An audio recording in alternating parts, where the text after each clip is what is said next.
Hello friends, कैसे हैं आप सब लोग। तो चलिए हम लोग आज बात करेंगे नेक्स्ट टॉपिक के लिए, लेकिन उससे पहले आप सभी को हैप्पी न्यू ईयर। यानी कि हम लोग 2020 से 2021 में आ चुके हैं। बहुत ही अच्छे से इस नए वर्ष का यूज करना है आप सभी को और अपनी लाइफ को बेटर करने का प्रयास करें। और आप प्रयास ये करें, देखिए न्यू ईयर में बहुत सारी चीजें आप सेलिब्रेट करेंगे, बहुत अच्छी बात है, सब कुछ करना चाहिए, लेकिन अपने थॉट्स माइंडसेट को भी चेंज करें, वो सबसे ज्यादा जरूरी है। तो आप उन हैबिट्स को 5 हैबिट्स को आप छोड़ने का प्रयास करें जो आपकी लाइफ को डिग्रेड कर रही हैं, जो आपकी लाइफ के लिए हार्मफुल हैं, और वो 5 चीजें अपने जीवन में ऐड करने का प्रयास करो जो आपके लाइफ को बेटर कर सकती हैं, आपके फ्यूचर को अच्छा कर सकती हैं। तो इसी आशा के साथ हम समझते हैं कि आप लोग इस पर ध्यान देंगे और शुरू करते हैं गवर्नर के बारे में। हिस्ट्री में हमारा जो टॉपिक चल रहा है सर, उसमें हम लोग भारत के गवर्नर के बारे में डिस्कस कर रहे हैं। और भारत के गवर्नर के बारे में हम लोगों ने जो डिस्कशन किया है अभी तक, वॉरेन हेस्टिंग के बारे में हम लोगों ने डिस्कशन कर लिया है। और वॉरेन हेस्टिंग के पहले हम लोगों ने बेसिकली ये समझा था कि भारत का जो गवर्नर है, बंगाल का जो गवर्नर है या वायसराय है, कैसे बने थे, कौन से चार्टर एक्ट के तहत, इन सभी चीजों के बारे में हम लोगों ने समझ लिया था। आज हमारा जो भारत का गवर्नर की प्रक्रिया में आते हैं, भारत के गवर्नर की सीरीज में आते हैं, तो वॉरेन हेस्टिंग का जो टाइम पीरियड था 1772 से 74 तक रहता है। फिर रेगुलेटिंग एक्ट के तहत 1774 में 1774 में वो बन जाता है आपका बंगाल का गवर्नर जनरल। बेसिक बात ये थी हमारी। इसके बाद अगर हम बात करें तो अगला जो गवर्नर आपका आता है भारत में, बंगाल का गवर्नर जनरल, वो आता है आपका कौन सर, लॉर्ड कॉर्नवालिस, यानी कि चार्ल्स कॉर्नवालिस। तो अगला हमारा जो होगा सर वॉरेन हेस्टिंग के बाद, वो होगा लॉर्ड कॉर्नवालिस। तो आज हम लोग पढ़ेंगे लॉर्ड कॉर्नवालिस के बारे में, और इसके साथ साथ में इसके आगे जॉन सोर के बारे में भी पढ़ेंगे हम लोग, वेलेस्ली के बारे में भी अगर कवर अप कर लेंगे। बहुत ही महत्वपूर्ण क्वेश्चन यहाँ बनेंगे, क्योंकि आपने लगभग लास्ट वीडियो देखा होगा। तो मैं सिर्फ यहाँ गवर्नर जनरल के बारे में सिर्फ नहीं बताता हूँ, उस दौरान जितनी भी इंपॉर्टेंट चीजें हुई हैं उन सभी को कवर अप करते हुए चलते हैं। आई थिंक हिस्ट्री का पढ़ने का तरीका ही यही है कि कोई भी घटना जो हुई है आप उसको टाइम पीरियड में तोड़ दो। अब हमारा तरीका क्या है, हम एक चीज क्या लेंगे, गवर्नर जनरल की सीरीज लेके चलेंगे। गवर्नर जनरल की सीरीज से हम सारे के सारे हिस्ट्री को 1947 तक का कवर अप कर लेंगे। फिर कांग्रेस उठा लेंगे, तो कांग्रेस 1947 तक जा रही है तो वो पूरा कवर हो जाएगा। फिर महत्वपूर्ण जो घटनाएं हुई है उनको ले लेंगे। तो कहीं ना कहीं एक चीज ये कंफर्म है कि इतिहास को हमने बहुत ही सिंपल तरीके से पढ़ लिया है। अभी आपको लग रहा होगा कि बीच में 1857 से लेके 1885 के बीच की जो घटनाएं होंगी उनके बारे में डिस्कस किया है। समाज सुधारक आंदोलन जो होंगे आपके, उनके बारे में बात करेंगे हम लोग। जो भी धर्म में परिवर्तन होता है, समाज में परिवर्तन होगा, बहुत सारे आंदोलन हुए, जनजाति विद्रोह हुए, इन सब के बारे में डिस्कस करेंगे। बिकॉज ये जो पीरियड है एग्जाम पॉइंट ऑफ व्यू से बहुत महत्वपूर्ण है। So without wasting any time we will going to start Lord Cornwallis. देखिए लॉर्ड कॉर्नवालिस का जो टाइम पीरियड है सर, वो कौन सा है सर, 1786 से लेकर के 93, ये इनका टाइम पीरियड है सर। इस टाइम पीरियड तक ये भारत के गवर्नर बंगाल के गवर्नर जनरल थे, ठीक है, लॉर्ड कॉर्नवालिस। पहले कौन थे, वॉरेन हेस्टिंग थे, जिनके बारे में हम लोगों ने पूरा डिटेल में समझा था, वॉरेन हेस्टिंग। और इनके खिलाफ क्या लगा था, ये भी हमने पढ़ा था वहां पर, इनके खिलाफ महाभियोग भी लगाया गया था।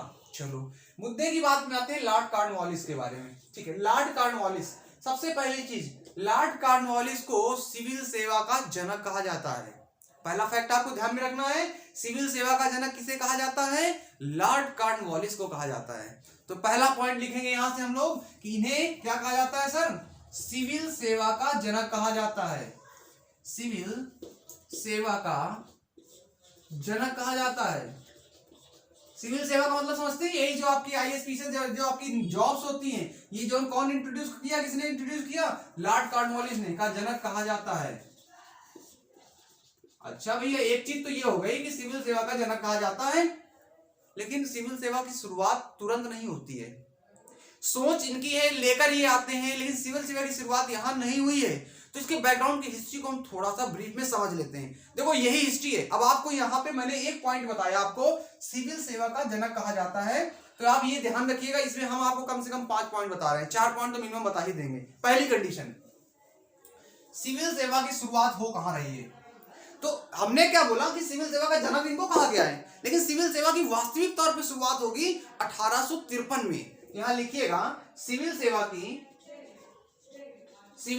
की शुरुआत कब हो रही है सर? शुरुआत हो रही है साहब कब? शुरुआत 1853 में होती है, 1853 में। क्वेश्चन दिमाग में आना चाहिए था। 1853 में हुई। क्लियर? आई थिंक आपको ये चीजें अच्छे से समझ में आएंगी, और मैं दावा करता हूं कि अगर आपने पूरा वीडियो देखा और इस सीरीज का पूरा वीडियो समझ लिया तो इतिहास आपको 20 से 30%, 40% तो ऐसे ही आसानी से याद हो जाएगा, सिर्फ वायसराय से, सिर्फ आपको गवर्नर जनरल से। यही सबसे आसान तरीका मुझे लगता है। बाकी आपको हिस्ट्री तो कभी कठिन लगेगी नहीं, मैं दावा करता हूं आपको। अभी तो आने तो दो, अभी तो हमारा जो गांधी पीरियड है, जब भगत सिंह का पीरियड आएगा, क्रांतिकारियों का पीरियड आएगा, most important we will discuss that, all the topic we will discuss here. तो कोई दिक्कत वाली बात नहीं है। फर्स्ट ऑफ ऑल हम बात कर रहे हैं सिविल सेवा की शुरुआत की। सो 1853, सर 1853 क्यों फेमस है? बिकॉज इस टाइम में 1853 में चार्टर एक्ट आ रहा है, आपको याद होगा। और कौन सा चार्टर एक्ट था वो? आपका फोर्थ, यानी कि चौथा चार्टर एक्ट आपका आया था। चौथा चार्टर एक्ट आया था 1853 में, यहां पर सिविल सेवा की शुरुआत हुई। अगला क्वेश्चन तो ये होगा कि सर सिविल सेवा की शुरुआत हुई तो भैया सिविल सेवा की शुरुआत तो 1853 में हो गई, 53 में, लेकिन पहला व्यक्ति कौन था? पहला भारतीय जो सिविल सेवा में बना आपका चयनित हुआ। क्वेश्चन अगला होना चाहिए सर। अगला हमारा क्वेश्चन बनता है कि पहला व्यक्ति कौन था जो सिविल सेवा में शुरुआत। और मैं बहुत सारे फैक्ट बताऊंगा यहाँ पे, फिर आगे बढ़ूंगा, छोड़ूंगा नहीं इसको, मैं पूरा कंप्लीट करूंगा इसको सिविल सेवा का। अब आप बताइए कौन है सर? बताइए आप कौन है? सत्येंद्र नाथ घोष। यहां पे आप लिखिएगा सत्येंद्र नाथ घोष पहले भारतीय जो सिविल सेवा में चयनित हुए। अब देखो कितने टैलेंटेड रहे होंगे भाई साहब उस समय के लोग, भारतीय लोग सेवा में चयनित हुए, क्योंकि अंग्रेज नहीं चाहते हैं कि आपका कोई भारतीय चयनित हो, क्योंकि अभी देखना क्या क्या गेम खेला जाएगा। चयनित हुए, इसके बावजूद भी इन्होंने क्या किया सर? सिलेक्शन लिया। सत्येंद्र नाथ बोस, कहीं ना कहीं आपके दिमाग में आना चाहिए पॉइंट कि सत्येंद्र नाथ बोस जो हमारे हैं वो क्या हो रहे हैं? सिविल सेवा में चयनित हो रहे हैं sir. Satyendra Nath Bose ji sir civil सेवा में चयनित हुए, पहले भारतीय हैं। क्वेश्चन ये उठता है साहब कि कब हुए? तो याद रखिएगा इनका सिलेक्शन हुआ था 1863 ईस्वी में। एक क्वेश्चन तो ये बन गया दिमाग में हमारे। चलिए 1863 में सत्येंद्र नाथ घोष आपके क्या हुए सर? सिविल सेवा में सेलेक्ट हुए। सत्येंद्र नाथ टैगोर है, नॉट घोष है, I think Satyendra Nath Tagore, sorry इसको मैं थोड़ा यहाँ पर चेंज करूंगा, सत्येंद्र नाथ टैगोर है। माई अपोलॉजी, मतलब अपोलॉजी माफ क्षमा, टैगोर, ठीक है। अच्छा सत्येंद्र नाथ टैगोर है, ठीक है, एग्जैक्टली सत्येंद्र नाथ टैगोर है। थोड़ा सा मुझे कंफ्यूजन हुआ बट एग्जैक्ट यही सत्येंद्र नाथ टैगोर। चलो कोई दिक्कत वाली बात नहीं है, हम लोगों ने इसको सही कर लिया, सत्येंद्र नाथ टैगोर है, कोई दिक्कत वाली बात नहीं। पहले भारतीय थे, 1863 में चयनित हुए। अगला क्वेश्चन ये उठता है, आपने नाम और सुना होगा एक, आपने नाम एक और सुना है अरविंद नाथ का, अरविंद घोष का। अरविंद घोष का भी नाम सुना है सर आपका? अरविंद घोष भी सिविल सेवा में चयनित हुए हैं सर। ये अरविंद घोष 1908 में भी आपको दिखेंगे, बात करेंगे जब वहां पे क्रांतिकारी आंदोलन, उग्र आंदोलन होते हैं, वहां पर इनका नाम आता है। तो सर यहाँ पर अगला सर हमारा क्या पोर्शन है, इसको भी ध्यान में रखना है सर। अरविंद घोष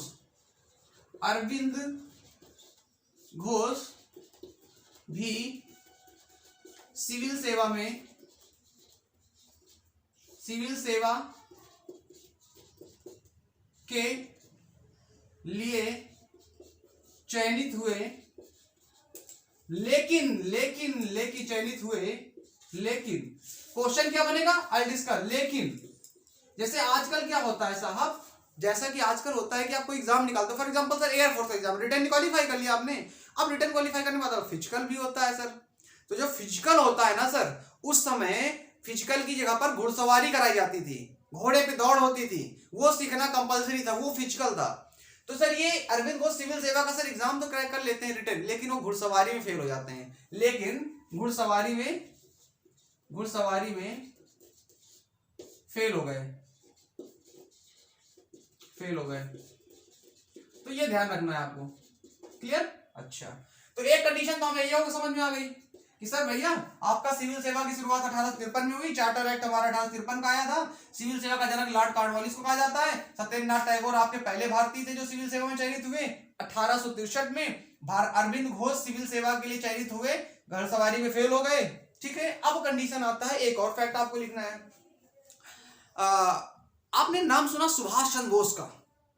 सुभाष चंद्र बोस भी सिविल सेवा का एग्जाम क्वालिफाई कर लिया था। तो इनसे रिलेटेड क्या फैक्ट है, इसको थोड़ा सा समझ लेते हैं। यहाँ पे एक फैक्ट ऐड कर लीजिएगा। सुभाष चंद्र बोस भी इंडियन सिविल सर्विस ICS का एग्जाम क्या किया सर, क्वालिफाई किया।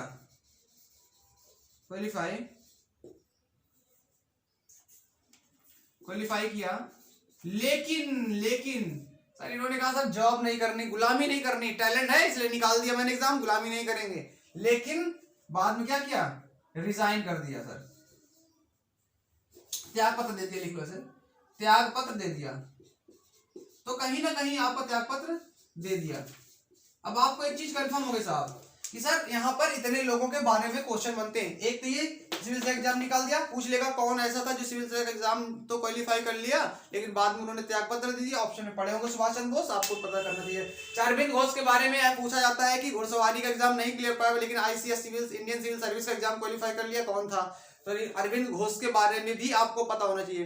पहले सिविल सेवा में चयनित व्यक्ति कौन थे, आपके सत्येंद्रनाथ टैगोर थे। कब हुए थे, 1863 में हुए थे। तो इस प्रकार के फैक्ट आपके पूछे जाते हैं। एक तो ये कंडीशन हमें पता हो गई अच्छे से। दूसरा एक और इंपॉर्टेंट सर, एज बाउंडेशन सिविल सेवा संबंधित है। अब हमने देखो पॉइंट यहाँ डिस्कस किया सिविल सेवा का, लेकिन इतिहास के हमने ये क्वेश्चन डिस्कस कर लिए। अब यहाँ पे सिविल सेवा वाली कहानी आपको क्लियर हो गई। अगला जो फैक्ट हमारा साहब है वो फैक्ट है आपका कि इसकी एज बाउंडेशन क्या है। ये भी तो आपको दिमाग में आना चाहिए सर, एज बाउंडेशन क्या है। तो एज बाउंडेशन की अगर हम बात करें तो एक आपका गवर्नर है, आगे हम लोग पढ़ेंगे, उसका नाम है आपका लॉर्ड लिटन। क्या नाम उसका, लॉर्ड लिटन। इसका नाम थोड़ा सा ध्यान रखना, लॉर्ड लिटन। यहाँ पे इसका नाम आगे आएगा और इसके बारे में पूरा डिस्कस करेंगे। इसका जो टाइम पीरियड होता है लॉर्ड लिटन, ये आपका आता है 1876 में आएगा।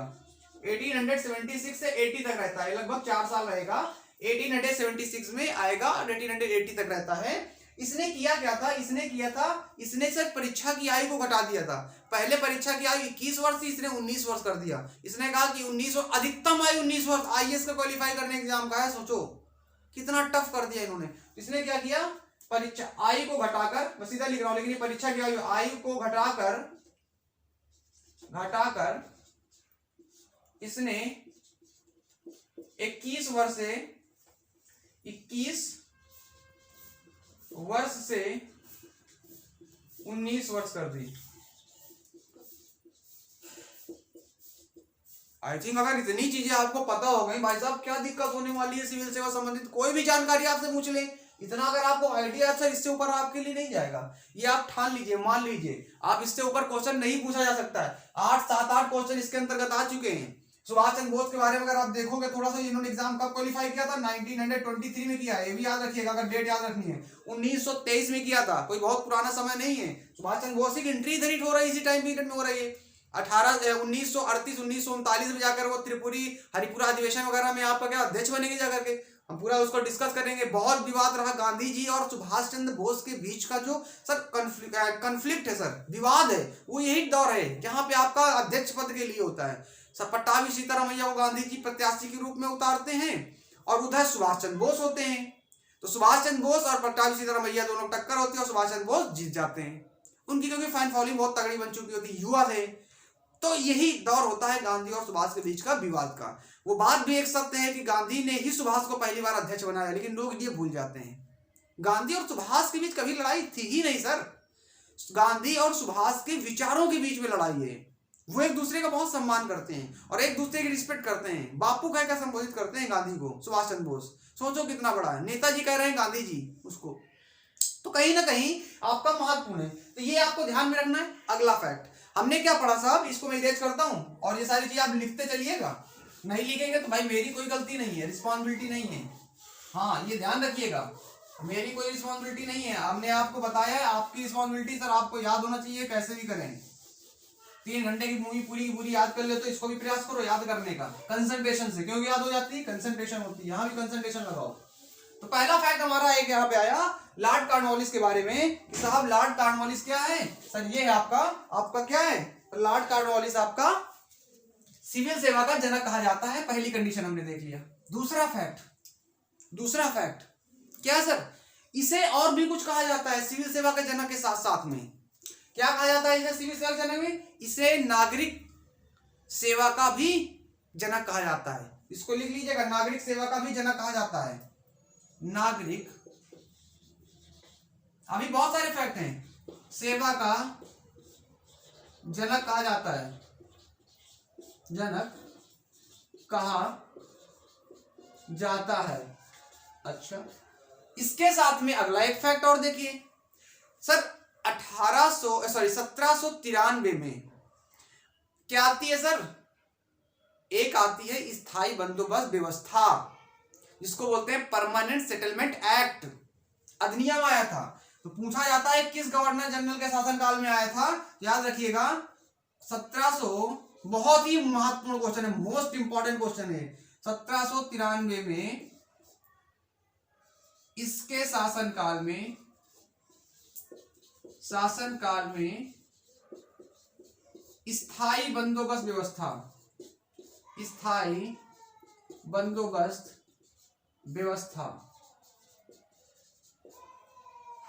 बंदोबस्त व्यवस्था लागू हुई। सर स्थायी बंदोबस्त व्यवस्था परमानेंट सेटलमेंट एक्ट बोलते हैं। Permanent settlement act. सर ये आपका परमानेंट सेटलमेंट एक्ट आपका आया था किसके टाइम पीरियड में? Lord Cornwallis. किससे संबंधित है? भू राजस्व व्यवस्था संबंधित है। भू राजस्व व्यवस्था से संबंधित है। किससे संबंधित है? भू राजस्व व्यवस्था से संबंधित आपका मामला है सर। आपका क्या है सर? आपका स्थायी बंदोबस्त व्यवस्था। तो 1793 में सर आपका क्या आ रहा है सर? 1793 में आपका स्थायी बंदोबस्त व्यवस्था आपकी आती है। सर किसके टाइम पीरियड में सर? वो आपका कॉर्नवालिस के टाइम पीरियड में आपका ये आ रहा है। पहला एक तो फैक्ट ही हो गया। दूसरा आपको पता होगा कॉर्नवालिस कोड जारी किया गया। तो कॉर्नवालिस कोड स्वाभाविक बात इसी टाइम पीरियड में होगा, बहुत महत्वपूर्ण है। तो सर 1793 में इसने कॉर्नवालिस कोड जारी किया। इसमें भी क्या था? इसमें भी भूमि सुधार संबंधित मामला था। कोड सर अपना बिल एक तरह से कोड जारी किया। इसमें क्या है सर? पूरी की पूरी जारी हुआ। उसमें क्या है सर? आप कॉर्नवालिस कोड में आप याद रखिएगा क्या? भू राजस्व संबंधित मामला है। भू राजस्व व्यवस्था का वर्णन यहाँ भी है सर। सिस्टम भू राजस्व व्यवस्था का वर्णन। क्लियर? अच्छा चलो, इतना तो हमने समझ लिया बेसिक तौर पे क्या है सर आपका कॉर्नवालिस कोड। एक और मोस्ट इंपॉर्टेंट फैक्ट है आपका, यहाँ पर इससे रिलेटेड पूछ लिया जाता है। कॉर्नवालिस सर आपका, इसे पुलिस सेवा का भी जनक कहा जाता है। क्या कहा जाता है इसे? पुलिस सेवा का जनक कहा जाता है। इसे क्या कहते हैं सर? पुलिस सेवा का जनक कहा जाता है। क्योंकि सर पुलिस में दरोगा की व्यवस्था इसने ही इंट्रोड्यूस की थी। पुलिस सेवा का जनक कहा जाता है। तो ये याद रखना है आपको अपने माइंड में। क्यों कहा जाता है? क्योंकि इसने दरोगा जैसा पद जो है ना सर, ये पहली बार किया था। दरोगा इसी ने किया सर। अगर इस तरह का क्वेश्चन भी आ जाए, लेकिन ध्यान में रखना दरोगा के पद का प्रयोग पहली बार इसी ने किया सर। इससे पहले ऐसा कोई पद नहीं था। इसीलिए इसे आपका क्या कहा जाता है सर? इसे कहा जाता है पुलिस व्यवस्था का जनक कहा जाता है, पुलिस सेवा का जनक कहा जाता है। ये तो हमारे किससे रिलेटेड है? लॉर्ड कॉर्नवालिस से रिलेटेड है। लेकिन इनसे भी ऊपर एक और महत्वपूर्ण चीज है, वो ये है कि लॉर्ड कॉर्नवालिस एकमात्र गवर्नर हैं जिनकी समाधि भारत में बनी है। मतलब उनकी मकबरा कह दो, समाधि कहो, कुछ भी कहो, जो हिंदुस्तान में भारत में बनी हुई है। तो पूछ लिया था किस गवर्नर जनरल की समाधि भारत में बनी है। फिर क्वेश्चन अगर ये नहीं पूछेगा तो ये पूछ सकता है कहाँ बनी है। तो दोनों प्रश्नों को हम यहाँ पर एक तरह से समझ लेते हैं। तो पहली चीज हम यहाँ पर समझते हैं आपका कि जो लॉर्ड कॉर्नवालिस है ना भैया, लॉर्ड कॉर्नवालिस आपके कहाँ पर, आपका पहली चीज जो प्रश्न है कि सर इनकी समाधि, यहाँ पर आपको याद रखेगा, इनकी समाधि हिंदुस्तान में बनी है, भारत में बनी है। क्लियर? ओके, भारत में बनी है। पहला क्वेश्चन तो आपका ये इंपॉर्टेंट है, बनी है। समाधि कहां बनी है सर? भारत में बनी है। ये इंपॉर्टेंट है, याद रखना है आपको, बिल्कुल भी भूलना नहीं है। लेकिन दूसरा प्रश्न ये बनता है कि भारत में कहां बनी है? भारत में बनी है सर यूपी के गाजीपुर में। यूपी के गाजीपुर में क्या सर? एकमात्र गवर्नर जिनकी समाधि बनी हुई है, यूपी के गाजीपुर में। तो इतने अगर फैक्ट आपने कॉर्नवालिस से समझ लिए ना साहब, तो ये मान के चलो, ये मेरा दावा है कि इस टाइम पीरियड की महत्वपूर्ण घटनाएं इसमें शामिल हो चुकी हैं। और यही तो प्रश्न बनते हैं जब हम लोग सॉल्व करेंगे क्वेश्चन, तो वहां पे आसानी से समझ में आएगा। I hope it is clear, ये आपको समझ में आ गया है। चलो उसके बाद अब बात करते हैं अगले गवर्नर, क्योंकि विदाउट टाइम वेस्टिंग फालतू की कोई बात नहीं करेंगे हम यहाँ पर, और बहुत ही सिस्टमेटिक तरीके से आगे हम लोग बढ़ते चले जा रहे हैं। बहुत सारे लोग हैं, पढ़ाई के नाम पे बहुत कुछ किया जाता है, लेकिन हम यहाँ पर फालतू की कोई भी बात नहीं करेंगे। हम सीधा बात करेंगे पढ़ाई से रिलेटेड सही मुद्दों के बारे में। तो आपको बस लगन के साथ में पढ़ना है, सिस्टमेटिक तरीके से। कोई दिक्कत हो, कोई परेशानी हो, आप लोग बता सकते हो, उसको भी सॉल्व करने का प्रयास किया जाएगा। और लगातार आपको चीजें आपको अवेलेबल कराने का प्रयास किया जाएगा। क्वेश्चन की सीरीज हम लेके आ रहे हैं, 1000 क्वेश्चन हिस्ट्री के, इसी प्रकार 1000 क्वेश्चन पॉलिटी के तैयारी चल रही है। पूरा जिस दिन बन के तैयार होगा आपके सामने वीडियो अवेलेबल होगा। और अगर आपने 1000 क्वेश्चन सिस्टमेटिक तरीके से पढ़ लिए, बहुत ही अच्छे लेवल क्वेश्चन, नॉर्मल नहीं लाऊंगा मैं, एग्जाम पॉइंट ऑफ वाले सारे क्वेश्चन लाऊंगा। ऐसा नहीं कि कुछ भी उठा के डाल दो। संविधान कब लागू हुआ, अब संविधान कब लागू हुआ ये थोड़ा ना पूछेगा आपसे एग्जाम में, ये थोड़ा ना पूछेगा। तो आपको समझते हुए चलना है चीजों को। अगला हमारा कौन है गवर्नर? अगला गवर्नर हमारा है, वो है कौन सर, आप बताओ। कॉर्नवालिस के बाद कौन आ रहा है? कॉर्नवालिस के बाद आता है सर जॉन शोर। कौन आएंगे सर? Sir John Shore. ये हमारे कौन है साहब? अगले गवर्नर हैं। और कब से कब तक रहेंगे? 1793 से लेकर 1798 ईस्वी तक। कब से कब आएंगे? 1793 से लेकर 1798 ईस्वी तक आपके अगले गवर्नर सर जॉन शोर हैं, जो आपके होते हैं। ठीक है, ओके। अब इनके बारे में आपको बहुत कुछ नहीं पढ़ना है, ना तो आपने इनका नाम सुना है ज्यादा, और ना ही इन्होंने कुछ किया भी है। तो पढ़ना क्या है? इनके लिए सिर्फ दो फैक्ट हैं। पहला एक फैक्ट ये है कि एक क्वेश्चन ये आ जाता है, इसलिए मैंने इसको इंट्रोड्यूस किया, लेकिन ये बहुत ही कम चांसेस है एग्जाम में आने के। लेकिन अगर आ गया तो आपको पता होना चाहिए कि भैया इनके टाइम पीरियड में एक सर युद्ध होता है 1795 में, और वो युद्ध होता 1795 में। कौन सा युद्ध हुआ है? खुर्दा का युद्ध। तो आपसे ये पूछ लेता है खुर्दा का युद्ध किस गवर्नर के टाइम पीरियड में हुआ है? खुर्दा का युद्ध हुआ। बस इतना ही आपको एक समझना है। एक तो ये, दूसरा इंपॉर्टेंट जो फैक्ट है वो ये है, ये समझना है। ये क्वेश्चन बनता है इनसे, और आ चुका क्वेश्चन है। क्वेश्चन ये है दूसरा कि साहब कौन सा गवर्नर जनरल था जो ऐसी पॉलिसी के साथ आया जिसने ये माना कि सर हमें किसी के साथ कोई डिस्टर्बेंस नहीं करना है, जैसे हैं वैसे ही रहेंगे, तुम अपना देखो हम अपना देखते हैं। मतलब कहने का कि दूसरे के बॉर्डर पे, दूसरे की चीजों पे हमें इंटरफेयर नहीं करना है, दूसरे के मैटर पे, दूसरे की सीमा पर, मतलब हस्तक्षेप की नीति लेकर आया है। तो यहां पर आपसे पूछा जाता है, इसने हस्तक्षेप, किसी में इंटरफेयर नहीं करेगा, क्षेप की नीति का प्रयोग किया, मतलब ना किसी प्रकार का अतिक्रमण। और देखो ये बहुत सिंपल सी बात है, ये गेम हो रहा है सिस्टम से। पहले वॉरेन हेस्टिंग आ रहा है, एक्सपेंड कर रहा है, उससे पहले लॉर्ड क्लाइव आ रहा है, एक्सपेंड कर रहा है, कॉर्नवालिस ने इतनी व्यवस्था कर दी, तो सर अगला कोई तो गवर्नर जनरल है, क्योंकि अब लोगों के अंदर विद्रोह की भावना भी जनरेट होगी, और जब विद्रोह की भावना आएगी तो कहीं ना कहीं उसको दबाने के लिए, उसको शांत रखने के लिए हमें क्या होना, न्यूट्रल होना चलना पड़ेगा। इसलिए उन्होंने एक ऐसा गवर्नर भेज दिया बीच में जो कुछ कर ही नहीं रहा है। तो लोगों का गुस्सा क्या हुआ, शांत हो गया। लोग कहा ठीक है अभी चलने दो बेटा, बहुत अच्छा है। ये कंडीशन इन्होंने किया। और जैसे 5 साल 10 साल 6 साल निकले 93 से 98 के बाद, खतरनाक गवर्नर इंटर कर रहा है इंडिया में, और जिसने तो तहलका मचा दिया। गवर्नर का क्या नाम था? Lord Wellesley. खुद को शेर कहता मैं बंगाल का शेर हूं। अब सोचो, जो अपने आप को खुद को राजा डिक्लेयर ही कर चुका है, तो उसकी शासन प्रणाली कैसी होगी। और वही लेकर आता है इंडिया में सब्सिडियरी अलायंस, यानी कि सहायक संधि। और कितनी खतरनाक संधि है, इसके बारे में अगला हम यही डिस्कस करने जा रहे हैं। तो इसके बाद हम डाल लेते हैं हेडिंग, कौन सा हमारा गवर्नर होगा। और आई थिंक टाइम आपका होता जा रहा है, फिर भी हम लोग थोड़ा सा डिस्कस करते हुए चलेंगे। और गवर्नर लॉर्ड वेलेस्ली को तो पढ़ ही लेते हैं। तो बहुत ही खतरनाक गवर्नर आपके सामने प्रस्तुत होने जा रहा है। तो आप लोग पेन और कॉपी रख दीजिए साइड में, और इसको सुनने रहिए, ये लिखते भी चलिए आप भी जैसी इच्छा हो। देखिए अब आ रहा है सर कौन? Lord Wellesley. खतरनाक है भाई, मेरे लिए तो बहुत खतरनाक है। जिस दिन आप इसको समझोगे, सोच कितनी खतरनाक है। लॉर्ड वेलेजली, आपको लगेगा इससे क्या नुकसान होगा, लेकिन आप देखिएगा कितना खतरनाक सोच लेके आता है। Lord Wellesley, Lord Wellesley, Lord आया सबकी जली, वेलेजली 1798 से लेकर के 1805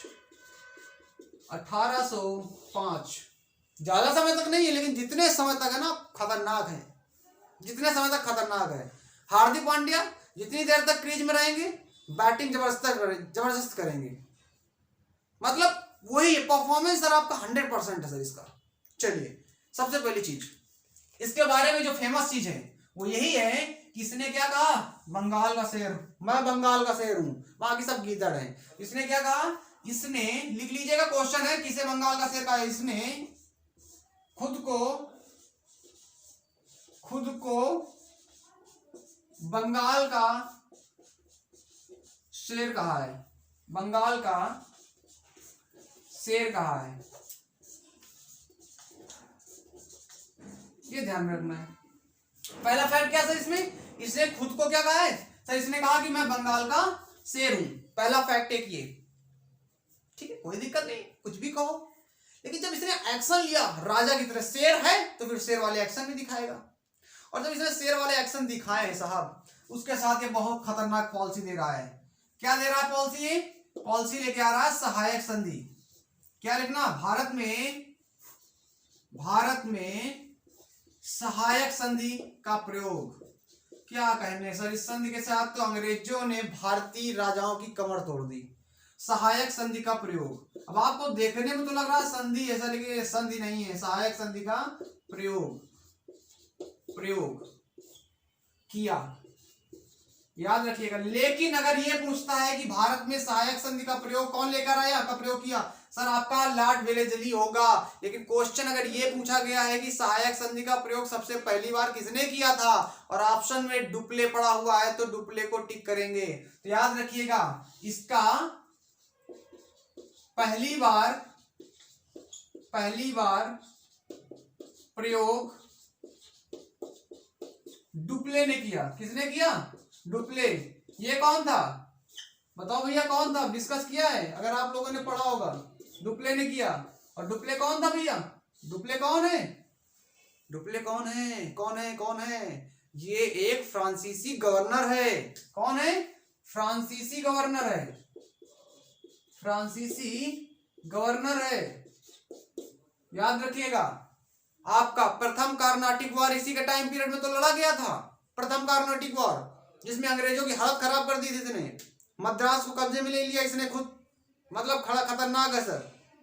चलिए, इसने पहली बार आपका सहायक संधि का प्रयोग किया। क्वेश्चन ये आता है कि साहब इस संधि में ऐसा क्या है सब्सिडरी लाइंस में, जिससे अंग्रेजों ने भारतीय राजाओं की हालत खराब कर दी। तो इस संधि के तहत अंग्रेज जिस भी राज्य के राजा से, जिस भी राज्य से समझौता करते थे, संधि करते थे, अलायंस करते थे, उसके लिए कुछ कंडीशन अप्लाई करते थे और वो लागू करनी पड़ती थी। या तो भैया आसानी से मान लो, या तो सहायक संधि वो जबरन करते थे। मैसूर के साथ युद्ध में हराए टीपू सुल्तान को मिला लिया, अवध तो चला गया खुद ही उसके पास। बाद में मराठाओं की तरफ से भी जबरदस्ती चले गए, शिवाजी द्वितीय जो थे, उनका भैया मदद करो हमारी, हमको पेशवा बनना है। तो पेशवा बनने के पहले उन्होंने कहा कि भैया इसमें साइन करो तो हम पेशवा मदद करेंगे आपका। बाद में जब तीसरा आंग्ल मराठा युद्ध होता तो सभी पेशवाई जितने भी थे मराठा साम्राज्य, सबको समझ में आ गया तो हमको कठपुतली बना गए। था क्या इस सर सहायक संधि में, समझते हैं जरा। पहली कंडीशन कह रहा है कि जो भी सहायक संधि करेगा, सब्सिडरी अलायंस करेगा कोई भी राज्य, उसके राज्य की जिम्मेदारी सुरक्षा की अंग्रेजों के हाथों में होगी। अरे अंग्रेज इतने अच्छे हो गए कि उन्होंने क्या बोला कि सर आपके राज्य की जिम्मेदारी हमारी होगी सुरक्षा की। ये तो बहुत अच्छी बात हो गई, ये तो दिख रहा है बहुत अच्छी बात है। लेकिन ऐसा नहीं है गुरु। पहला पॉइंट लिखे संधि के तहत क्या कह रहे हैं, कह रहे हैं कि जिसके साथ संधि होगी, राज्य के सुरक्षा की जिम्मेदारी किसके साथ, जिम्मेदारी राज्य की सुरक्षा की जिम्मेदारी अंग्रेजों की होगी। वाह क्या बढ़िया काम कर रहे हो यार, अंग्रेजों की होगी तो हमको तो मुझे समर्थन करना चाहिए। लेकिन दूसरी इन्होंने बात बोली, क्या बोली दूसरी बात? ये कह रहे हैं साहब सुरक्षा की जिम्मेदारी हमारी है, लेकिन अब राजा अपनी सेना ही नहीं रखेगा, यानी कि राज्य की सेना नहीं होगी। अंग्रेज सुरक्षा हम कर रहे हैं तो हम सैनिक प्रदान करेंगे ना तुमको, काहे टेंशन ले रहे हो, तुम काहे सेना अपनी रख रहे हो, ये कह रहे हैं। अब इनको दूसरा फैक्ट ही तो सबसे खतरनाक, इन्होंने क्या बोला? राज्य के की खुद की सेना नहीं होगी, नहीं होगी। अरे वाह, अब ये वो सोचो कि राज्य की अगर सेना खत्म कर दी जाए तो राज्य के राजा के पास क्या ताकत है? अंग्रेजों ने कहा तो है कि हम आपकी सुरक्षा करेंगे, सुरक्षा की जिम्मेदारी होगी, लेकिन कब हमको सुरक्षा की आवश्यकता है ये तो हम तय करेंगे ना। अंग्रेजों ने कहा कि नहीं नहीं अभी हम नहीं कर पाएंगे आपकी, तो उस समय तो खतरनाक है। और राज्य की सेना अगर छीन ली जाए तो राजा तो उसका कठपुतली बन गया है, जो चाहेंगे अंग्रेज वो करवाएंगे उससे, तो दूसरा ही तो खतरनाक है। और यहीं से सर कमर तोड़ना चालू कर दिया। तीसरा तीसरा क्या बोला कि सर चलो थोड़ी बहुत आपकी कसर होती तो चल भी जाता। तीसरा कह रहे हैं कि एक अंग्रेज अधिकारी हमेशा राज्य के दरबार में रहेगा। क्यों भाई, तुम्हारे मौसी का घर है? तो यहां पर क्या क्या बोल रहे हैं? तीसरा कह रहे हैं कि एक अंग्रेज अधिकारी राज्य के दरबार में रहेगा। सिंपल सी बात है, जो भी बात वार्तालाप होगी राज्य में, षड्यंत्र रचा जाएगा अगर अंग्रेजों के खिलाफ हो तो वहां पहुंची जाएगी बात। तीसरा फैक्ट क्या कर रहे हैं सर? राज दरबार में, राज दरबार में एक अंग्रेज अधिकारी होगा, अंग्रेज अधिकारी रहेगा, अधिकारी रहेगा। और सर रहेगा ही नहीं, उसकी जो सैलरी होगी वो भी राज्य ही वहन करेगा, ये भी बोल दिया। मतलब उसकी सैलरी जो होगी वो भी कौन देगा? राज्य ही देगा। अरे भाई साहब, तो इसमें फायदा क्या होगा राज्य का? सब कुछ तो तुम छीने ले रहे हो। इसीलिए इसको खतरनाक बोलते हैं सहायक संधि को, सब्सिडी अलायंस। इसने प्राण घातक प्रहार किया भारतीय राज्यों में। और अगला इसीलिए कहते हैं कि युद्ध हथियारों से नहीं लड़ा जाता, युद्ध विचारों से लड़ा जाता है। युद्ध हथियारों के दम पे नहीं लड़ा जाता है, युद्ध दो दिमागों से लड़ा जाता है। यहाँ माइंड गेम हो रहे हैं सर। युद्ध में तो केवल खून बहता है, यहाँ तो इन्होंने पूरा का पूरा प्राण तुम्हारा खींच लिया, आत्मा निकाल के रख ली इन्होंने अपने पास। चलिए अगला क्या बोल रहे हैं? अगला कह रहे हैं कि सर ये तीनों तो होंगे होंगे, चौथा कंडीशन, अगर तुम किसी दूसरे राज्य या विदेशी राज्य से कोई अपना क्या करोगे, संबंध बनाओगे तो पहले हमसे पूछो। अरे तुम कौन होते हो भाई साहब? लेकिन संधि के तहत ही था। अगर तुमने इस संधि को साइन किया तो तुमको दूसरे राज्य से रिश्ते तभी बनाने होंगे जब आप अंग्रेजों से परमिशन लेंगे। तो यहां याद रखिएगा, विदेशी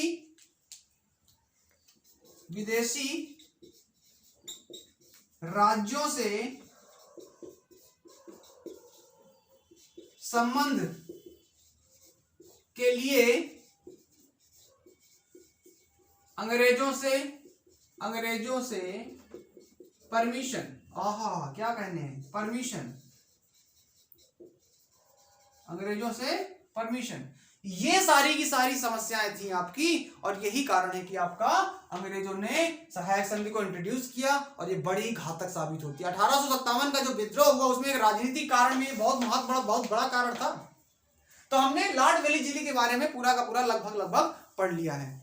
आशा करते हैं कि आपको चीजें बहुत अच्छे से समझ में आ रही हैं, और ज्यादा नहीं कहता, लेकिन ये दावा है कि अगर तुमने ये देखा है वीडियो लगातार तो एक भी प्रश्न अगर उस मुद्दे से आया तो सारे के सारे प्रश्नों का जवाब आप दे पाओगे। कोई भी अगर लॉर्ड वेलीजिली से रिलेटेड आपको क्वेश्चन बनेगा आप दे दोगे। वॉरेन हेस्टिंग्स से रिलेटेड कोई फैक्ट आएगा, मैंने सारे फैक्ट पढ़ा दिए आपके, आपने नोट्स बना रखे हैं अच्छे तरीके से, तो आप ईमान के लिए एग्जाम के पहले आपने रिवीजन किया ना, तो आपको कोई दिक्कत नहीं होनी। और जब आप क्वेश्चन टॉपिक के लगाएंगे, देखिए 25 क्वेश्चन की सीरीज हमारी चल रही है, जिसमें हम लोग क्या करते हैं सर, जिसमें हम लोग 25 प्रश्न क्वेश्चन जो है ना सर वो हम डिस्कस करते हैं। 20 से लेकर 30 क्वेश्चन से आसपास हम लोग क्या करते हैं, डिस्कस करते हैं आपका विद डिस्क्रिप्शन एक्सप्लेन के साथ में। यानी कि एक क्वेश्चन से रिलेटेड और भी जो फैक्ट होते हैं, मान के चलिए 25 क्वेश्चन है तो मिनिमम 50 आपके फैक्ट्स आपको मिल जाते हैं। साथ ही साथ 1000 क्वेश्चन की एक पूरी सीरीज, एक टॉपिक हमने कहा पॉलिटी के 1000 टॉप मोस्ट क्वेश्चन सिलेक्ट कर लो, और वो भी हम प्रयास बन रहा हमारा। सारी कंडीशन जब आपका कंप्लीट हो जाए, क्योंकि टाइम लगता है बनाने में, उसके बाद हम लोग आएंगे पूरे सिस्टम से लेके चलेंगे। इंग्लिश के बाद हम लोगों ने पूरा बैच चालू कर दिया है और ये पूरा का पूरा चलेगा। तो बस आप लोगों को कुछ नहीं करना, धैर्य के साथ, पेशेंस के साथ में पढ़ाई करते रहना है। मिलते हैं अगले वीडियो में, तब तक के लिए नमस्कार, जय हिंद, जय भारत।